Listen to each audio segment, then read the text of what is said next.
기가은비 기술 가정을 부탁해.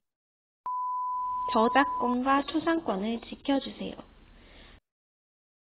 본 영상에는 프리픽스 이미지가 일부 포함되어 있습니다.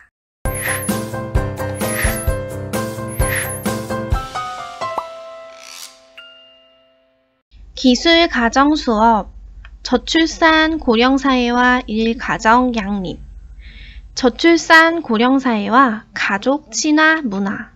오늘의 질문, 저출산 고령화 현상이 미치는 영향은 무엇일까? 미래를 위해 무엇을 준비해야 할까? 조부모님과 부모님, 나의 형제 자매의 수를 조사해 봅시다. 첫 번째 가족 사진은요, 조부모님의 가족 사진이에요. 그러니까 할머니, 할아버지의 가족 구성원의 수를 한번 생각해 볼까요? 선생님의 경우 할아버지, 할머니 한 분당 형제 자매의 수가 7명 정도 돼요. 이번에는 부모님의 경우를 생각해 볼게요.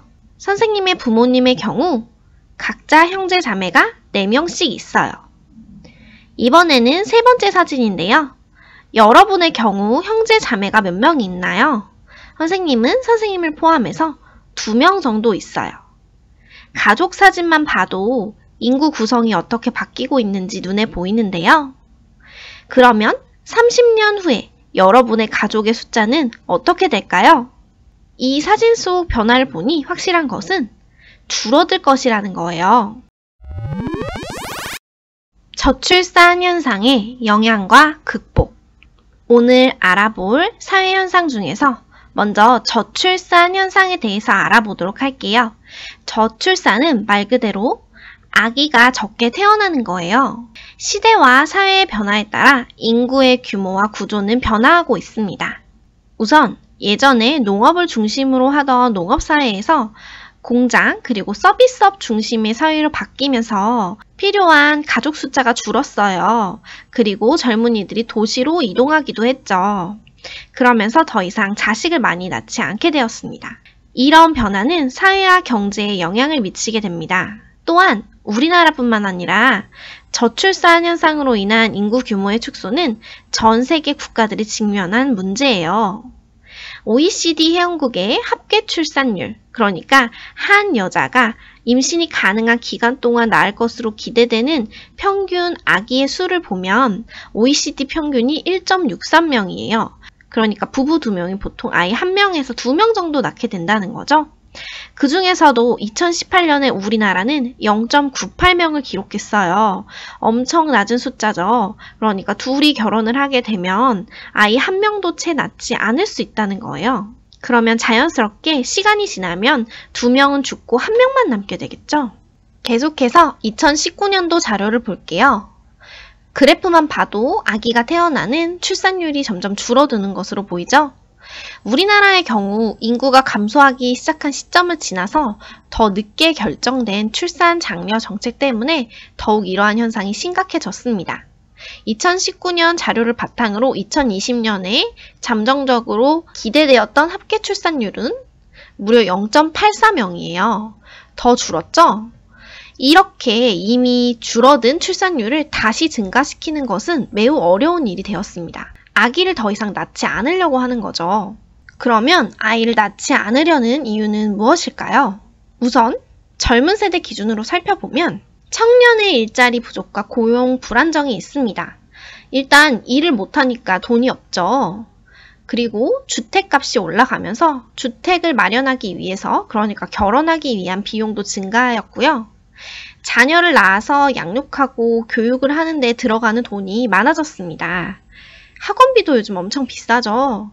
결국 이 왼쪽에 있는 문제들은 다 돈과 관련된 것이라고 볼 수 있습니다. 두 번째 배경으로는 여성의 경제활동 참여 증가가 있습니다. 여성들도 직장을 다니기 때문에 아이를 낳고 키우는데 어려움이 많은 거죠. 실직을 할 수도 있고요. 일가정 양립에 어려움이 있습니다. 일도 하고 가정 내에서 가정일도 하려고 하면 어려움이 많다는 뜻이에요. 만혼 현상과 고령 출산 현상이 있습니다. 만혼이라는 건 결혼을 늦게 한다는 뜻이에요.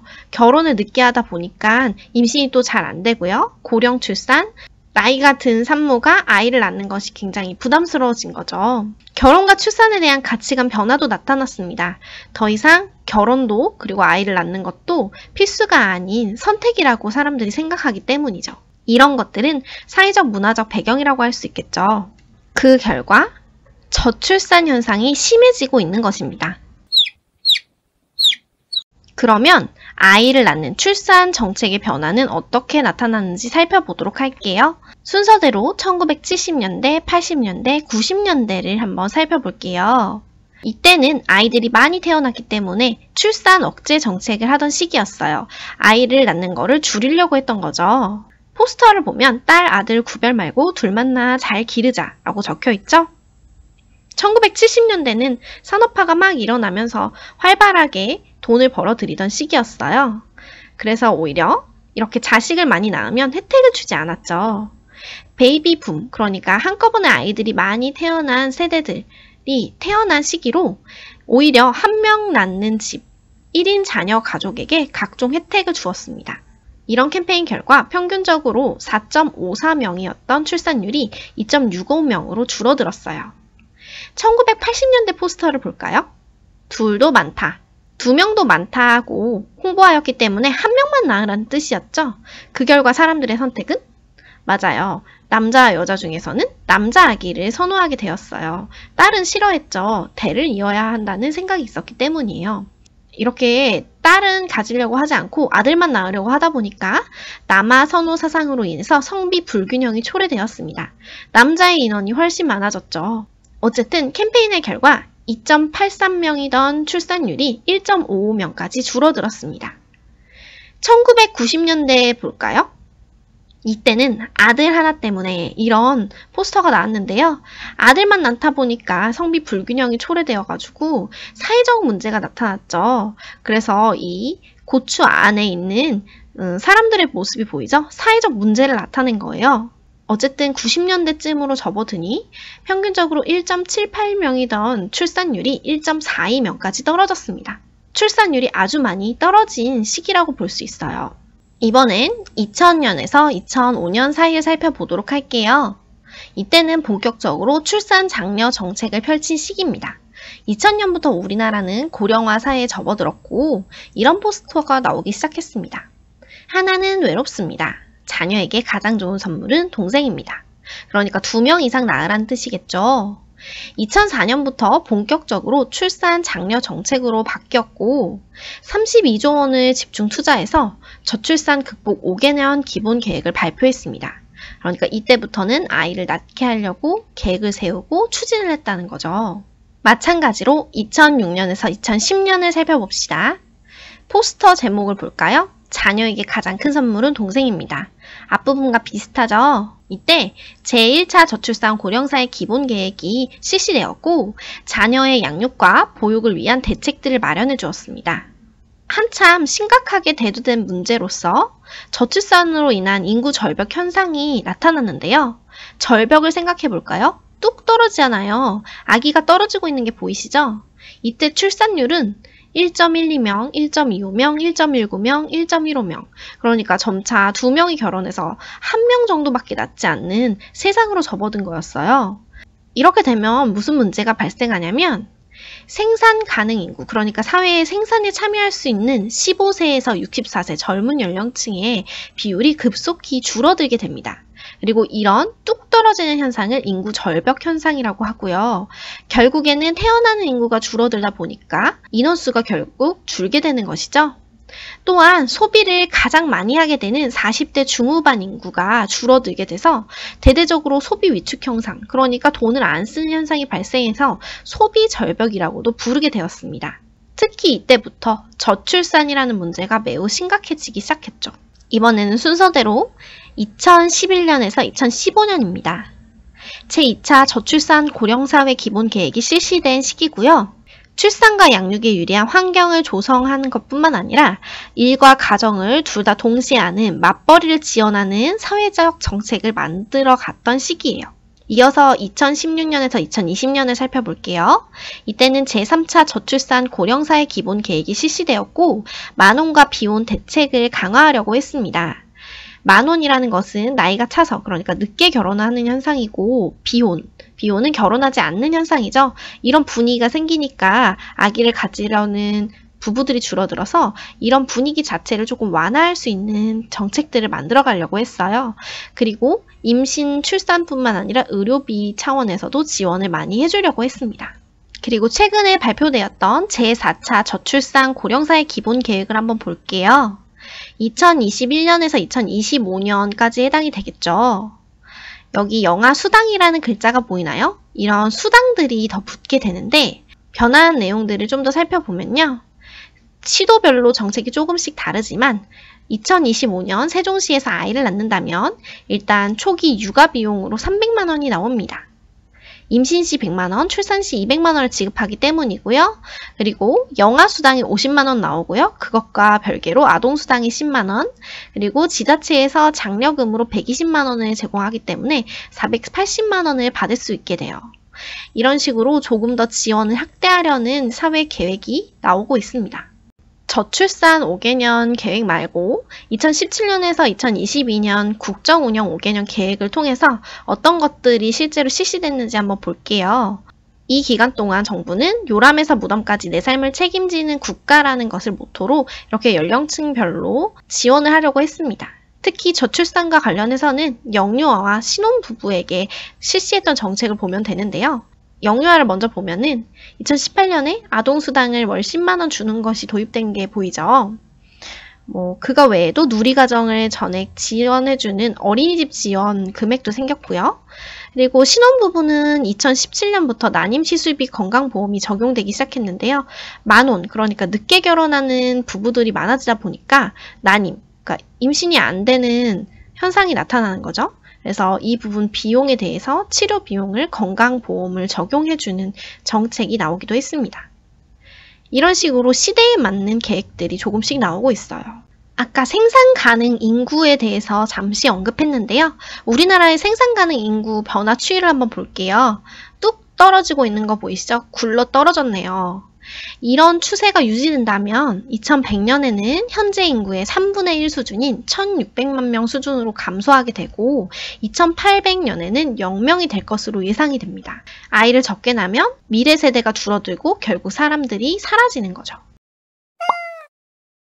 왜 이렇게 되는가? 저출산이 계속되면 어떻게 되는가? 또 다른 그래프를 볼게요. 자연 증가 인구, 총 인구 대비 생산 연령 인구 구성비 추이를 한번 보도록 할게요. 총 인구, 그러니까 전체 인구 중에서 생산 연령 인구가 점점 줄어든다는 사실은 앞부분에서 알게 되었을 거예요. 줄고 있죠? 생산을 위해 활발하게 일할 수 있는 인구가 없어지는 거예요.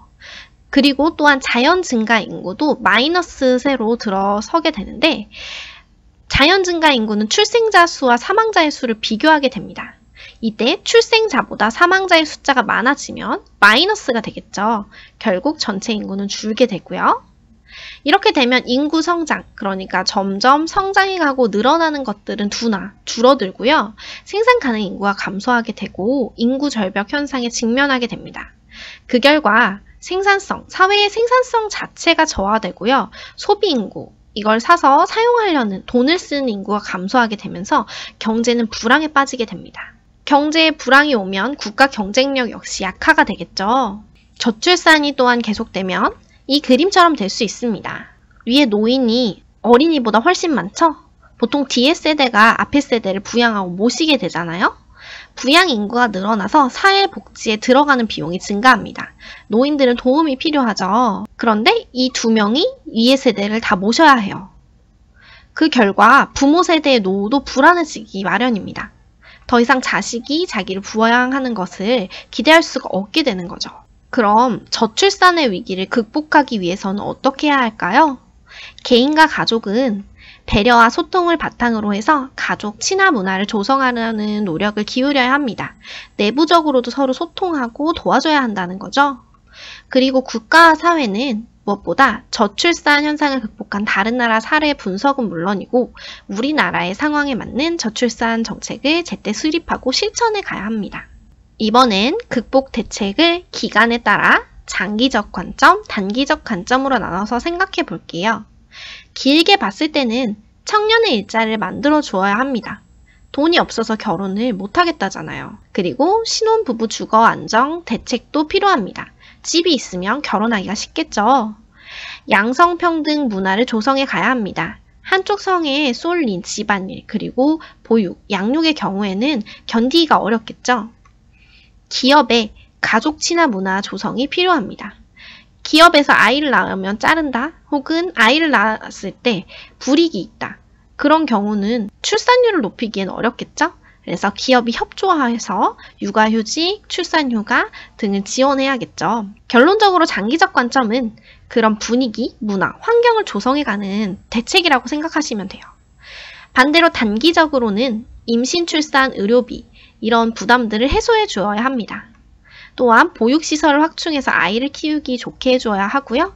공공교육 서비스를 지원해야 합니다. 그래서 무상교육이 지금 되었죠. 다양한 휴가 및 휴직 제도를 마련해 주어야 합니다. 이 단기적 관점은 당장 필요한 것들을 제공하는 대책이라고 보시면 돼요. 고령 사회로의 진입과 대비. 앞부분에서 아이들이 적게 태어나는 저출산 현상에 대해 보았는데요. 이번에는 고령화 현상에 대해 알아보도록 할게요. 고령화는 개인이 나이 들어가는 것과 마찬가지입니다. 나이가 높아진다, 연령이 높아진다는 뜻이죠. 고령 인구 비율과 비례해서 사회와 국가가 나이 들어가고 있는 것을 의미해요. 그러니까 나이 많은 사람들이 많아지니까 사회도 늙는 거죠. 그림을 통해 살펴보면요. 현재 노인은 많아지고 있고 아기들은 줄어들고 있습니다. 그 결과 사회는 늙어가는 거죠. 노인들이 많아진 이후에는 평균 수명이 연장된 배경이 있습니다. 예전에는 50만 돼도 죽는 사람들이 많았거든요. 아기들이 줄어드는 이유는 앞부분에 배웠던 저출산의 영향이 있겠죠. 고령화는 현재 세계 각국에서 나타나는 공통적인 현상입니다. 특히 이런 노인이 많아지고 아기들이 줄어드는 현상을 배경으로 해서 우리나라도 고령화 속도가 가장 빠른 나라로 손꼽히고 있습니다. 그럼 고령화는 어떤 영향을 미칠까요? 빠른 속도로 진행되고 있다고 했죠? 그 결과 빨리 생산 가능 인구가 감소합니다. 빨리 사회의 생산성이 떨어지는 거죠. 모두 일하기 힘들어하는 거죠. 그리고 소득이 감소한 노인들이 많아지면 저축, 투자, 소비 이런 돈을 쓰는 것에 소극적인 사회가 됩니다. 국가 경제가 위축되죠. 돈이 돌지 않고요. 노년층의 질병, 빈곤, 소외 문제가 고령화 사회에선 발생할 수 있어요. 병들었으나 돌봐줄 수가 없고 돈이 없는 거죠. 이런 문제를 극복하기 위한 사회 안정망을 구축하기 위한 비용도 증가하고요. 청장년 세대가 줄어들다 보니까 노인을 부양하기 위한 부담이 증가할 수밖에 없어요. 이 와중에 발달하고 있는 산업도 있습니다. 바로 실버 산업인데요. 노년층을 대상으로 한 각종 상품 서비스를 실버 산업이라고 해요. 왜 실버인지 아세요? 여기 할머니 머리가 은색으로 반짝이는 게 보이죠? 이런 걸 따서 실버 산업이라고 합니다. 실버 산업이 발달한 이유는요. 노인 주거와 의료시설, 노인 여가 활동 등이 확대되었기 때문입니다. 노인들이 많아지다 보니까 노인들에게 맞는 집, 그리고 의료, 치료받을 수 있는 곳, 여가 활동들의 필요성이 높아진 거죠. 그 결과 이것들을 지원할 수 있는 사업들이 창출되기 시작합니다. 그러니까 노인 요양사, 그리고 옆에서 노인의 여가 활동을 도울 수 있는 사업들이 발달하게 된 거죠. 그런 직업들의 수요 역시 늘어나게 되고요.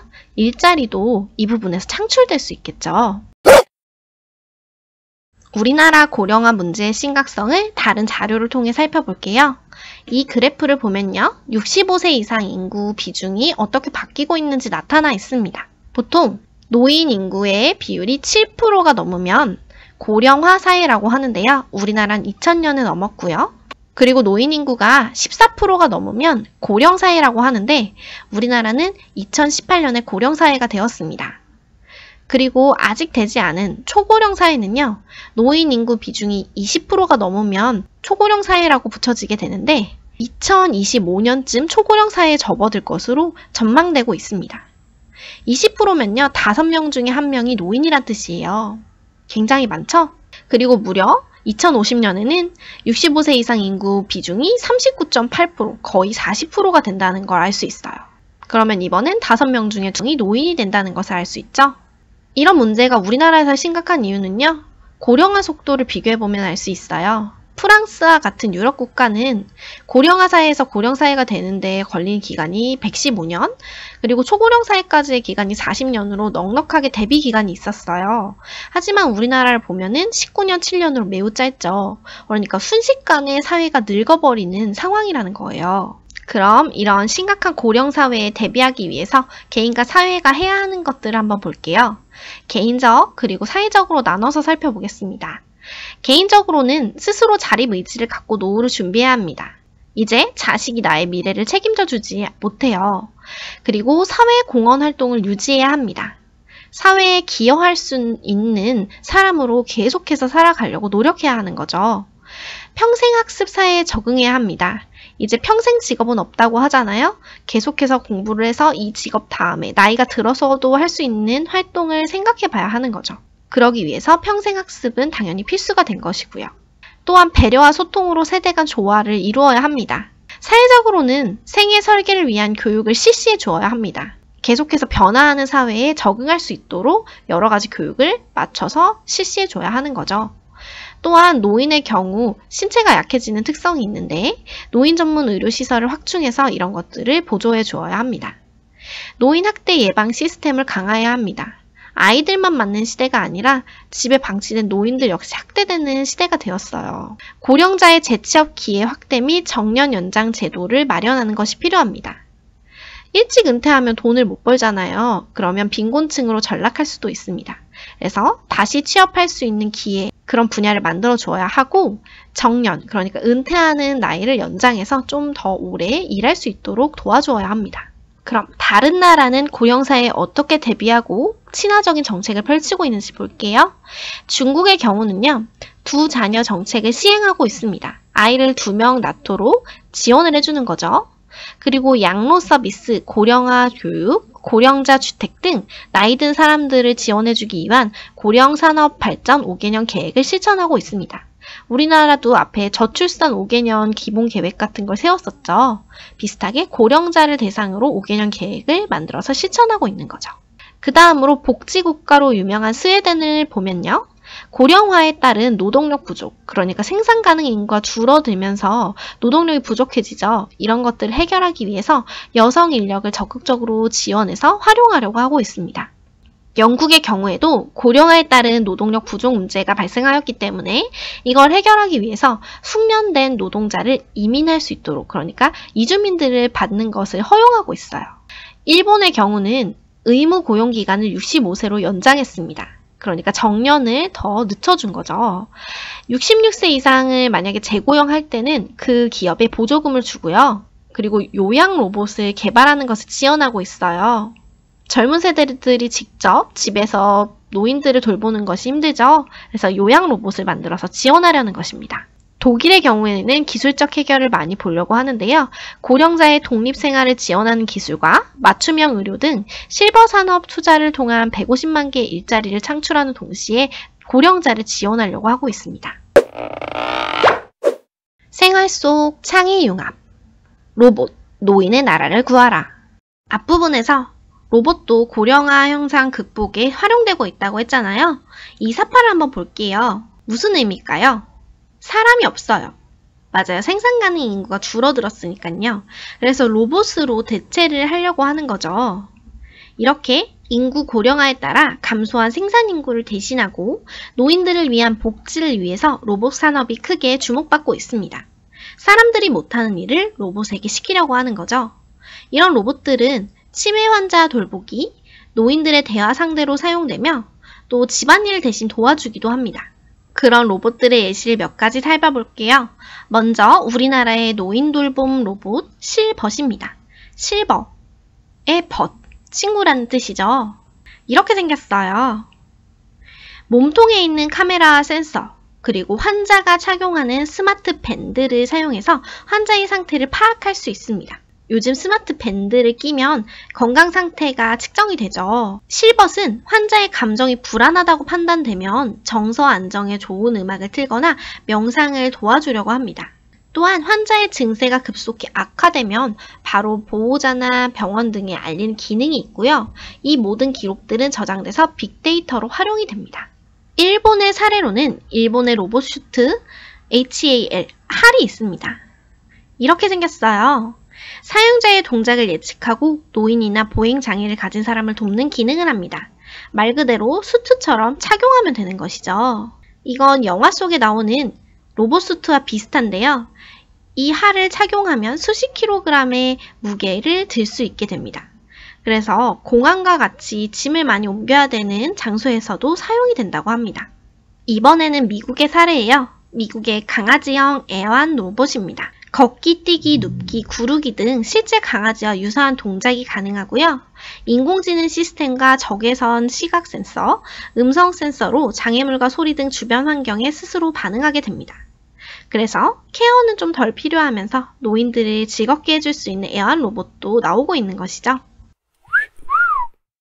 사회는 이미 많이 변화하였고 여러분은 그 사회의 중심에 서 있습니다. 이런 저출산 고령화 현상에 똑똑하게 대비할 줄 아는 여러분이 되었으면 좋겠습니다. 오늘 영상 잘 보셨나요? 영상이 좋으셨다면 좋아요, 구독 눌러주세요. 건강한 하루 되세요.